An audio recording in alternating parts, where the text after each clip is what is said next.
یعرفونہ کما یعرفون ابناءہم، جن لوگوں کو ہم نے کتاب دی ہے وہ ان پیغمبر آخر الزماں کو اس طرح پہچانتے ہیں جس طرح اپنے بیٹوں کو پہچانا کرتے تھے، مگر ایک فریق ان میں سے سچی بات کو جان بوجھ کر چھپا رہا ہے۔ ٹھیک ہے، اب یہاں پہ اللہ تعالیٰ فرما رہے ہیں کہ جن لوگوں کو ہم نے کتاب دی ہے یعنی توریت دی ہے وہ اس کعبے کو بھی یوں پہچانتے ہیں جیسے اپنے بیٹوں کو، اور اس کے علاوہ نبی آخر الزماں کو بھی یوں پہچانتے ہیں۔ ٹھیک ہے، یہاں سے دو باتیں نکلتی ہیں کہ ایک تو ان کو توریت میں لکھا ہوا تھا کہ جو آخری نبی ہوں گے ان کا قبلہ جو ہے وہ کعبہ ہوگا، ٹھیک ہے، اور دوسرا یہ کہ ان کی کتاب میں نبی آخر الزماں کی نشانیاں بھی تھیں، اس لیے ان کو یہ دونوں باتیں، میں نے آپ کو بھی پیچھے بتایا نا کہ ان کو یہ دونوں باتیں پتہ ہیں کہ یہ دونوں باتیں حق ہیں۔ قبلہ اول جو وہ بھی کعبہ تھا، حضرت ابراہیم علیہ السلام نے تعمیر کیا تھا، اور اس کے علاوہ نبی کریم صلی اللہ علیہ وسلم جو ہے وہ بھی آخری نبی ہیں، ان کی نشانیاں بھی ان کے پاس تھیں، ٹھیک ہے۔ لیکن اب جیسے اپنے بیٹوں کو، انسان اپنے بیٹوں کو کیسے پہچانتا ہے؟ فوراً پہچان لیتا ہے، ٹھیک ہے۔ تو یہاں پہ اللہ تعالیٰ یہی فرما رہے ہیں کہ جیسے اپنے بیٹوں کو، عربوں میں دراصل یہ محاورہ مشہور تھا کہ جس چیز کے متعلق انہیں کسی طرح کا شک و شبہ ہوتا تھا نا تو وہ سمجھتے تھے، وہ یعنی کہ یہ بات کہتے تھے کہ وہ تو اس بات کو یوں پہچانتا ہے جیسے اپنے بیٹے کو۔ تو آپ کو پتہ ہے اللہ تعالیٰ نے یہ قرآن جو ہے عرب میں نازل کیا تھا، اور اس وقت اس کے جو مخاطب تھے نا، یعنی اس میں جو مخاطب ہیں وہ ظاہری سی بات ہے عرب کے زیادہ تر لوگ ہیں، عربی کی بات ہو رہی ہے۔ تو آپ کو پتہ ہے عربی جو ہے وہ بہت زیادہ فصیح اور بلیغ زبان ہے، وہاں پہ بات چھوٹی کی جاتی ہے لیکن جامع ہوتی ہے۔ تو اللہ تعالیٰ یہاں پہ انہی سے کہہ لیں کہ ان کو ان کی زبان میں ہی سمجھا رہے ہیں کہ وہ نبی اور کعبے کو یوں پہچانتے ہیں جیسے اپنے بیٹوں کو۔ تو آگے اللہ تعالیٰ فرما رہے ہیں کہ پھر بھی ان میں یقیناً ایک گروہ ایسا ہے جو دیدہ دانستہ یعنی جان بوجھ کر حق بات کو چھپا جاتا ہے۔ تو یہاں پہ ایک بات اور آ جاتی ہے کہ یہود و نصارہ جو ہیں اس بات کو اچھی طرح جانتے تھے کہ حضرت ابراہیم علیہ السلام جن کی امت اور ملت ہونے کا یہ دم بھرتے ہیں، انہوں نے خانہ کعبہ تعمیر کیا، میں نے آپ کو بھی بتایا ہے، ٹھیک ہے، اور اسی سے قبلہ بھی مقرر کیا گیا تھا۔ بیت المقدس تو 1300 سال بعد حضرت سلیمان علیہ السلام نے تعمیر کیا تھا، یہ میں نے ابھی آپ کو پیچھے بتایا ہے۔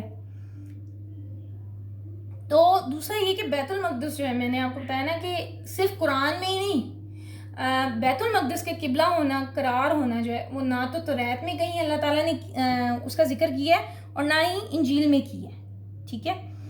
اور اس کے علاوہ آگے اللہ تعالیٰ فرما رہے ہیں کہ پھر بھی ان میں یقیناً ایک گروہ ہے جو جان بوجھ کر حق بات کو چھپا رہا ہے۔ ظاہر سی بات ہے ان میں کچھ لوگ تھے جو کہ حسد و بغض کی بنیاد پر چھپا رہے تھے، اور کچھ اپنی دنیاوی مفاد کی خاطر چھپا رہے تھے، اس بات کو، حق کو چھپا رہے تھے کہ یہ بات جو ہے حق ہے کہ یا نبی آخر زمان اور قبلہ اول جو ہے وہ بھی کعبہ ہے۔ آگے دیکھتے ہیں، آیت نمبر ہے 147، الحق من ربک فلا تکونن، اے پیغمبر یہ نیا قبلہ تمہارے پروردگار کی طرف سے حق ہے تو تم ہرگز شک کرنے والوں میں نہ ہونا، ٹھیک ہے۔ تو یہاں پہ اب اللہ تعالیٰ فرما رہے ہیں کہ ہر مسلمان جو ہیں جس ملک میں بھی ہوں گے، ٹھیک ہے، وہ کعبے کی طرف ہی منہ کر کے نماز ادا کریں گے۔ آپ کو پتہ ہے کہ کعبے کی سمتیں الگ الگ بھی ہو سکتی ہیں، کسی ملک سے کعبہ جو مغرب کی جانب ہوگا، کسی سے مشرق کی طرف ہوگا، کسی سے شمال یا جنوب کی طرف، اس سے کچھ فرق نہیں پڑتا، اور نہ اس بات میں شک کی ضرورت ہے کیونکہ تمہارا یہ قبلہ ہمیشہ کے لیے ہے جس میں آئندہ کبھی تبدیلی نہیں آ سکتی، ٹھیک ہے۔ اچھا آپ کو ایک بات اور بتاؤں، ہم نے پیچھے کعبے کا پڑھا نا، تو ہم نے یہاں پہ یہ بھی پڑھا تھا کہ اپنا منہ مسجد الحرام کی طرف کر لو، ٹھیک ہے۔ تو اللہ تعالیٰ مسجد الحرام اور کعبہ جو ہے نا اس میں فرق ہے، کعبہ جو ہے وہ صرف ایک چار دیواری ہے جو مسجد الحرام یعنی حرم کے اندر ہے، ٹھیک۔ اگر ہوتا نا کہ آپ یعنی کعبے کی طرف منہ کر کے نماز پڑھیں یہ تو ٹھیک ہے، یعنی آپ مسجد الحرام کی طرف رخ کر کے نماز پڑھیں، اللہ تعالیٰ نے یہاں بھی یہی کہا ہے نا، شطر المسجد الحرام، شطر الکعبہ نہیں کہا اللہ تعالیٰ نے، ٹھیک ہے۔ تو مسجد الحرام جو ہے نا وہ تو بہت بڑا حرم جو ہے نا اس میں پورا حرم آ جاتا ہے، اور بعض جو علماء تھے نا انہوں نے تو یہ بھی کہا ہے کہ اس حرم میں پورا مکہ بھی آتا ہے، کیونکہ آپ کو پتہ ہے مکہ میں کسی بھی، مکہ جو ہے نا وہ اس کو مکہ المعظمہ کہتے ہیں، اور مکہ میں کسی بھی کسی قسم کا خون، جھگڑا، لڑائی اور یہ کسی جانور کو مارنا اور اس کے علاوہ یہ کیا کہتے ہیں کسی بھی قسم کا جو نقصان پہنچانا ہے نا وہ اس میں منع ہے.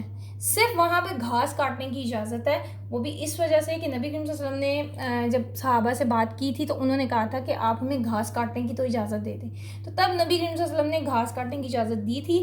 اس کے علاوہ وہاں پر ہر قسم کا جانور, پرندہ, کسی قسم کا شکار, کسی قسم کا جو کہتے ہیں نا کسی کو نقصان پہنچانا, وہ امن کی جگہ ہے. حضرت ابراہیم علیہ السلام نے دعا کی تھی نا کہ اس کو امن کی جگہ بنا دے, تو اللہ تعالیٰ کے گھر کو بھی کہتے ہیں امن کا گھر, سلامتی کا گھر, کیونکہ جو وہاں پر آ جاتا ہے نا حرم میں وہ امن میں آ جاتا ہے. ٹھیک ہے, تو یہاں پہ اللہ تعالیٰ یہ فرما رہے ہیں کہ اے پیغمبر یہ نیا قبلہ جو ہے یہ آپ کے پروردگار کی طرف سے حق ہے, اس لیے آپ ہرگز شک کرنے والوں میں مت ہوئیے گا. اب ایک بات میں آپ کو اور بتا دوں, یہاں پر تحویل قبلہ جو ہے اس کے حکم کو بار بار کیوں دہرایا جا رہا ہے؟ کیونکہ یعنی کہ اللہ تعالیٰ نے اپنے رسول کی رضا اور اظہار کی تکریم کی خاطر تحویل قبلہ کا حکم دیا تھا. ٹھیک ہے, پھر تحویل قبلہ کے مسئلے پر جب جھگڑے کھڑے کرنا جو وہ تو درست بات نہیں ہے. اصل کام تو نیک کاموں کی طرف پیش قدمی تھی. ٹھیک ہے, وہاں پر اللہ تعالیٰ نے یہ فرما دیا تھا کہ لوگوں کو تم مسلمانوں سے جھگڑنے کا موقع باقی نہ رہے. وہ یوں کہ تحویل قبلہ سے بیشتر یہودی جو ہے مسلمانوں سے یہ کہتے تھے کہ ہمارا دین تو تم مانتے نہیں, لیکن نماز ہمارے قبلے کی طرف منہ کر کے کرتے ہو. ٹھیک ہے, اور مشرکین مکہ کیا کہتے تھے کہ دعوت تو ابراہیم کے طریقے پر چلنے کا کرتے ہو مگر ان کا قبلہ چھوڑ دیا ہے. ٹھیک ہے, تو یہاں اللہ تعالیٰ جو ہے اس بات کی بھی مزید وضاحت کر رہے ہیں کہ قبلہ اول جو ہے وہ کعبہ ہی تھا. حضرت ابراہیم علیہ السلام نے جب اس کو تعمیر کیا تھا حضرت سلیمان علیہ السلام سے 1300 سال پہلے, تو تب وہ کعبہ ہی قبلہ اول تھا, اور تب سے کہہ لیں کہ اسی کی طرف رخ کر عبادت ہونی تھی. اللہ کا اول گھر جو ہے, اللہ کا گھر جو ہے وہ وہی قبلہ ہے, یعنی خانہ کعبہ ہے. اور یہاں پہ آپ ان کے باتوں پر کان مت دھریں, یعنی اللہ نے جو آپ کو حکم دے دیا ہے کہ کعبے کی طرف منہ کر کے نماز پڑھنی ہے, اور یہ جو قبلہ ہے یہ آپ کا کعبہ ہے, یہ بالکل حق ہے. کیونکہ میں نے آپ کو کہا نا کہ یہودی کہتے تھے کہ بات تو ہماری مانتے نہیں, اور ہمارے قبلے کی جو ہے وہ آپ قبلے کے معاملے میں ہماری جو ہے وہ بات یعنی ہماری پیروی کر رہے ہیں. ٹھیک ہے, اور مشرکین مکہ کہتے تھے دعویٰ ابراہیم علیہ السلام کے دین کا کرتے ہیں, لیکن قبلہ جو ہے وہ اس کی حضرت جو بیت المقدس ہے اس کی طرف منہ کر کے نماز پڑھتے ہیں. تو اللہ تعالیٰ نے ان باتوں کا بھی یہاں سے یعنی پچھلی آیات میں جو ذکر کیا, اللہ تعالیٰ نے ان باتوں کی بھی کہہ لیں مزید کلیئرٹی جو ہے وہ اللہ تعالیٰ نے کر دی ہے, مزید کلیئر کر دیا ہے اس بات کو کہ قبلہ اول جو ہے وہ شروع سے ہی کعبہ تھا. ٹھیک ہے, اور ہم آگے مزید بھی پڑھیں گے کہ دین بلکہ ہم پڑھ چکے ہیں کہ دین ابراہیم کیا تھا. تو اللہ تعالیٰ نے پیچھے یہ بیان کیا ہے کہ دین ابراہیم کیا تھا جس پہ مشرکین مکہ ہونے کا دعویٰ کرتے ہیں. تو ابراہیم علیہ السلام جو ہیں وہ تو یکسو تھے, حنیف تھے. تو تم کس قسم کے عمل کرتے ہو؟ اللہ سے دعا ہے کہ اللہ تعالیٰ ہمیں حضرت ابراہیم علیہ السلام کے پیروی کرنے کی, ان کے جو اعمال انہوں نے کیے ان کی پیروی کرنے کی توفیق عطا فرمائے. اللہ تعالیٰ ہمیں اس بات کی توفیق عطا فرمائے کہ ہم اپنے نبی کی سنتوں پر صحیح طرح سے عمل کر سکیں اور بدعتوں سے بچ سکیں, کیونکہ جب بدعت ایک آتی ہے تو ایک سنت جاتی ہے. ٹھیک ہے, اس کے علاوہ اللہ تعالیٰ ہمیں اس قرآن کو ہمارے دلوں کی بہار بنا دے, ہمارے دلوں کا ساتھی بنا دے, ہمارے دل میں اس کی محبت پیدا کر دے, تاکہ ہمیں اپنے اللہ کی باتیں سننا اچھا لگے. پھر ہم خود اس کے لیے وقت نکالیں گے, یہ نہیں کہ میرے پاس وقت نہیں ہے. وما علینا الا البلاغ. اللہ تعالیٰ صحیح طرح سے کہنے سمجھنے کی اور سننے کی توفیق عطا فرمائے. اللہ تعالیٰ میری اس کوشش کو قبول فرمائے. آپ کے میرے ساتھ رہنے کا, قرآن سننے کا بہت بہت شکریہ. جزاکم اللہ خیرا کثیرا. اللہ سے دعا ہے کہ اللہ آپ کو اس کی بہترین اجر دے. السلام علیکم ورحمۃ اللہ وبرکاتہ.